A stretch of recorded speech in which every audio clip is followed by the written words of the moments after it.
ये सूरत आल इमरान की आयत हैं, आयत नंबर 135 और 136।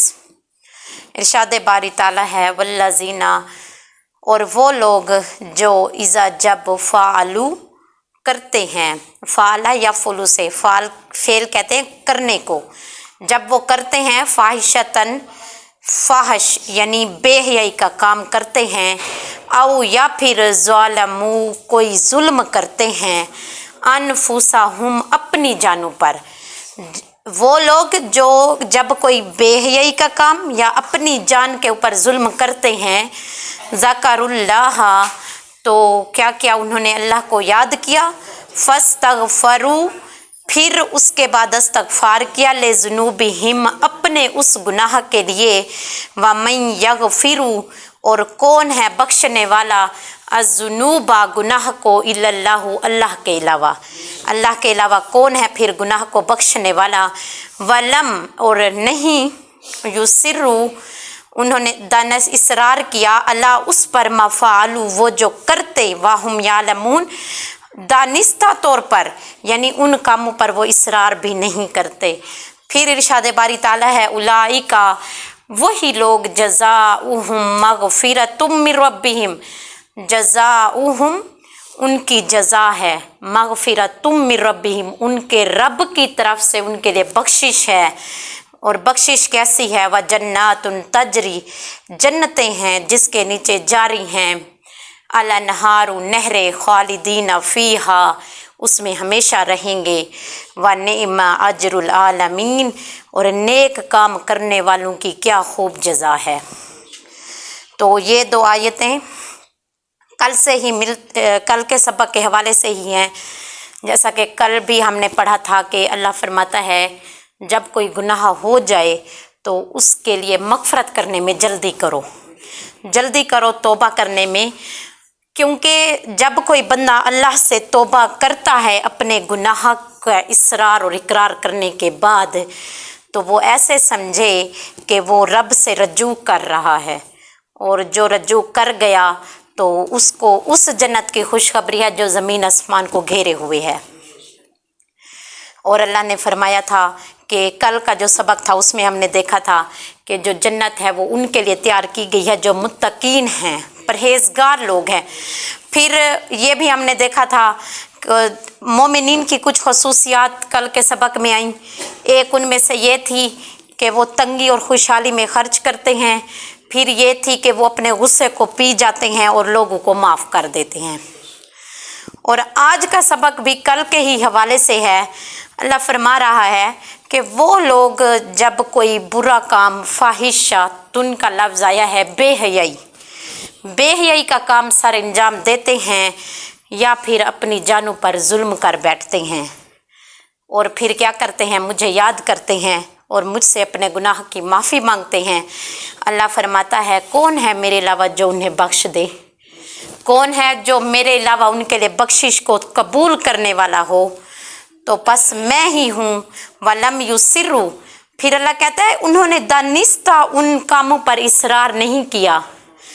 मग़फ़रत के बारे में हमने कल बहुत सारा पढ़ लिया था, आज हम उससे आगे देखते हैं कि क्या कामों पर इसरार करना, यानी जब हमें गुनाह कर लें तो उस पर इसरार कैसे मुमकिन है, या फिर अगर हम इसरार नहीं करते, दानिस्ता कहते हैं भूल चूक यानी गलती से जो काम हो जाए।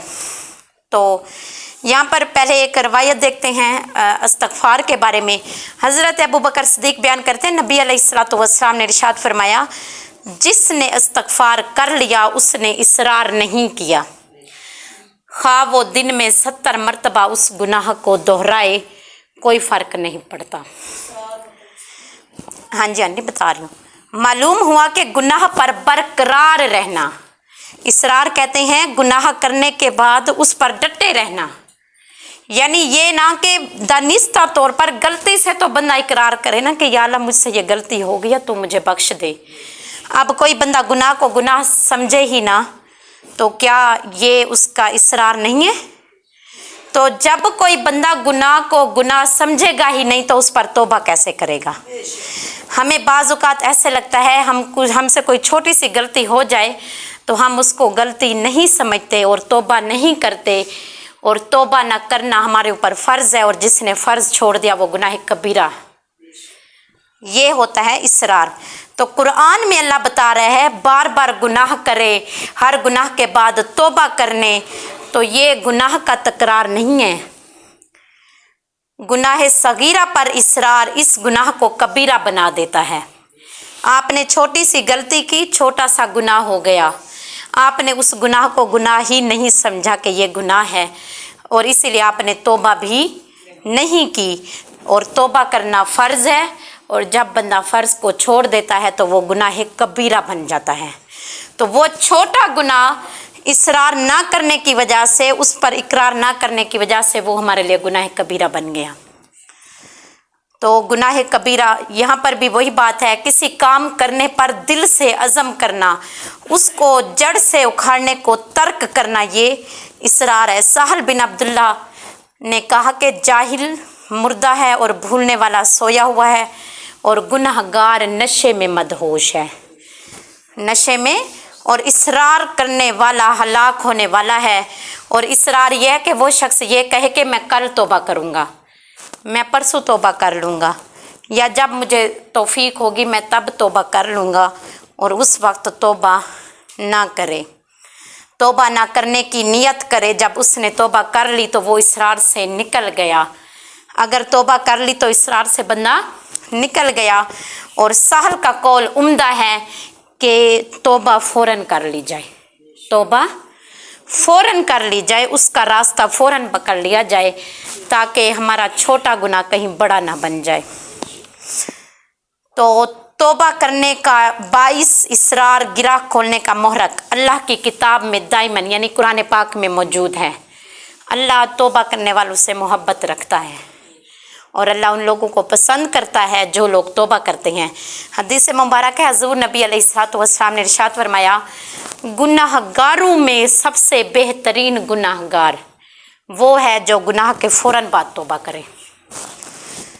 तो अब हम ये देखेंगे क्या गुनाहों को मुअय्यन करके तौबा करना ज़रूरी है, यानी हर गुनाह का एक एक लम्हा, एक एक सेकंड के लिए तौबा करना, या फिर कुल जमी तौबा करना हमारे लिए ज़रूरी है। इस आयत में फरमाया कि उन्होंने उन कामों पर इसरार नहीं किया, दरा हालांकि वो जानते हैं ये हमारे काम कैसे हैं। तो वो अपने गुनाहों को याद करते हैं और उन पर तौबा करते हैं। कुछ लोग ऐसे भी होते हैं, और कुछ इस तरह के यहाँ पर है कि इंसान के लिए ये ज़रूरी नहीं है कि वो अपने गुनाह को याद करे, बाइने ही उस गुनाह की माफ़ी मांगे। यानी अलबत्ता ज़रूरी क्या है, जब कोई गुनाह याद आए तो फ़ौरन उस गुनाह से तौबा कर ले, फ़ौरन उस गुनाह से तौबा कर ले। मिसाल के तौर पर किसी हराम काम के लिए चल के गया है, जितने कदम उसने उठाए हर कदम के लिए माफ़ी मांगे, हर कदम के लिए तौबा मांगे, इस्तग़फ़ार करे, और जितनी देर वो गुनाह करता रहा, हर हर मिनट, हर हर लम्हा, हर हर सेकंड के लिए वो अल्लाह से इस्तग़फ़ार करे। ये ज़रूरी नहीं है। ज़रूरी ये है कि बंदे से जब गुनाह सरज़द हो जाए, बाइने ही उसकी तौबा मांग ले, अल्लाह ताला के सामने इकरार करे, गिड़गिड़ाए, रोए, नादिम हो, शर्मिंदा हो। तो फिर अगर वो शर्मिंदा वाकई दिल से हो गया, हदीस के मुताबिक अगर उसने इकरार नहीं किया और नादिम हो गया, तो अल्लाह फ़ौरन उसकी तौबा कबूल कर लेगा। तो ये तरीका होता है, यानी गफलत नहीं बरतनी चाहिए, गुनाह के बाद गफलत नहीं बरतनी चाहिए। इंसान जो है वो ख़ता का पुतला है, ख़ता उससे होनी ही होनी है। अगर ख़ता ना होती तो वो फिर फरिश्ता कहलाया जाता। तो इसका मतलब ये नहीं है कि बंदा उसी पर डटा रहे, उसी पर इसरार कर ले। तो बेहतरीन बंदा वही है जो फ़ौरन तौबा कर ले। हज़रत अबू मूसा बयान करते हैं, नबी सल्लल्लाहु अलैहि वसल्लम ये दुआ करते थे, ऐ अल्लाह मेरी ख़ता और जहलत को माफ़ फरमा, तमाम कामों में मेरे हद से तजावुज़ करने को भी माफ़ फरमा, और मेरी जिन ख़ताओं का तुझे मुझसे ज़्यादा इल्म है उनको भी माफ़ फरमा। और ऐ अल्लाह मैंने जो गुनाह गलती से किए ان کو بھی معاف فرما، اور جو گناہ عمدن جہلن یا مذاقن ہو گئے ان کو بھی معاف فرما، اور ہر وہ گناہ جو میرے نزدیک ہے اے اللہ میرے ان گناہوں کو معاف فرما جو میں نے پہلے کیے، جو بعد میں کیے، جو چھپ کر کیے، جو ظاہراً کیے۔ تو مقدم کرنے والا بھی ہے، مؤخر کرنے والا بھی ہے، اور تو ہر چیز پر قادر ہے۔ تو گناہ پر توبہ ہر حال میں فرض ہے، لازم ہے، چھوٹے سے چھوٹا گناہ ہو چاہے بڑے سے بڑا ہو۔ چھوٹے گناہ کو کبھی معمولی نہ سمجھا جائے، جیسا کہ چھوٹی نیکی کو بھی معمولی نہ سمجھا جائے۔ اگر چھوٹی چھوٹی نیکیاں پہاڑ بن کر سامنے آ سکتی ہیں تو چھوٹے چھوٹے گناہ بھی پہاڑ بن کر سامنے آ سکتے ہیں۔ تو حضرت انس بیان کرتے ہیں نبی علیہ السلام نے ارشاد فرمایا، ہر ابن آدم خطا کار ہے، اور خطاؤں میں سب سے بہتر وہ ہے جو توبہ کرنے والے ہیں۔ تو اس حدیث کو یعنی اور بھی طریقوں سے روایت کیا گیا ہے، تو بہترین بندہ وہی جو گناہ کے بعد اقرار کرے اور اللہ سے توبہ طلب کرے۔ پھر اللہ نے فرمایا ان لوگوں کی جزا، اب جو لوگ گناہوں کی توبہ کرتے ہیں، اللہ سے مغفرت طلب کرتے ہیں، تو اللہ فرما رہا ہے کہ وہ ان لوگوں کی جزا ان کے رب کی طرف سے مغفرت ہے، اور پھر وہ جنتیں یعنی باغات ہیں جن کے نیچے دریا بہہ رہے ہیں، پھر وہ ان میں ہمیشہ رہنے والے ہوں گے، اور نیک کام کرنے والوں کی کیا خوب جزا ہے۔ تو اگر کوئی بندہ گناہ کر بیٹھے اور اس کے فوراً بعد اللہ کو یاد کر بیٹھے، اور پھر اس گناہ پر فوراً توبہ اور استغفار کر بیٹھے، تو یہ ان لوگوں کے لیے خوشخبری ہے۔ اللہ کہہ رہا ہے ان لوگوں کے لیے مغفرت ہے، کیونکہ جو بندہ توبہ اور استغفار کرتا ہے اس کو یقین ہے اللہ بخشنے والا ہے، اور پھر جو توکل کر کے استغفار کرے، اللہ کہتا ہے پھر کون ہے میرے علاوہ جو اس بندے کو مغفرت دے گا، میں ہی، یعنی اللہ فرماتا ہے میں ہی اس بندے کو مغفرت دوں گا کیونکہ یہ مجھ سے امید لگا کے بیٹھا ہوا ہے۔ توکل سے بندہ استغفار کرے، یہ نہیں کہ اب بندہ گناہ کر لے، جب استغفار کرنے لگے تو یہ سوچے کیا پتہ میری توبہ قبول بھی ہوتی ہے یا نہیں ہوتی، تو توبہ کبھی بھی نہیں ملے گی، قبول نہیں ہوگی۔ اگر توکل سے کرے گا تو اللہ فرما رہا ہے ان لوگوں کی جزا پھر مغفرت ہے، پھر وہ باغات، پھر خوشخبریاں سنا رہے اللہ کہ جن کے نیچے دریا بہہ رہے ہیں، اور سب سے بڑی خوشخبری وہ اس میں ہمیشہ رہیں گے، انہیں وہاں سے کوئی نہیں نکال سکتا۔ اور آخری الفاظ کیا ہی ہے کہ نیک کام کرنے والوں کی کیا خوب جزا ہے۔ یعنی اب بندہ جب گناہ کرے تو فوراً کوئی نیک کام کر لے تاکہ اس نیک کام کے طفیل اس کا گناہ ہمیشہ کے لیے مٹا دیا جائے، ختم کر دیا جائے۔ یہ بھی توبہ کا ایک طریقہ ہوتا ہے۔ اگر آپ کے منہ سے کوئی ایسا لفظ جملہ سرزد ہو گیا جو گناہ کا باعث ہے، تو اس کے بعد آپ فوراً اللہ تعالیٰ سے استغفار کی تسبیح کر لیں تاکہ آپ کا وہ جملہ مٹا دیا جائے۔ تو یہ طریقہ ہے۔ اللہ فرماتا ہے بہترین بندہ وہی ہے جو گناہ کے بعد توبہ کرے، نہ کہ اصرار کرے، ڈٹا رہے اور گناہ کو بھی گناہ نہ سمجھے۔ تو اللہ سے دعا ہے اللہ ہمارے تمام گناہوں کی بخشش عطا فرمائے، اور آئندہ ہمیں جو بھی ہم سے غلطیاں ہوں ان کی فوراً توبہ مانگنے کی توفیق عطا فرمائے۔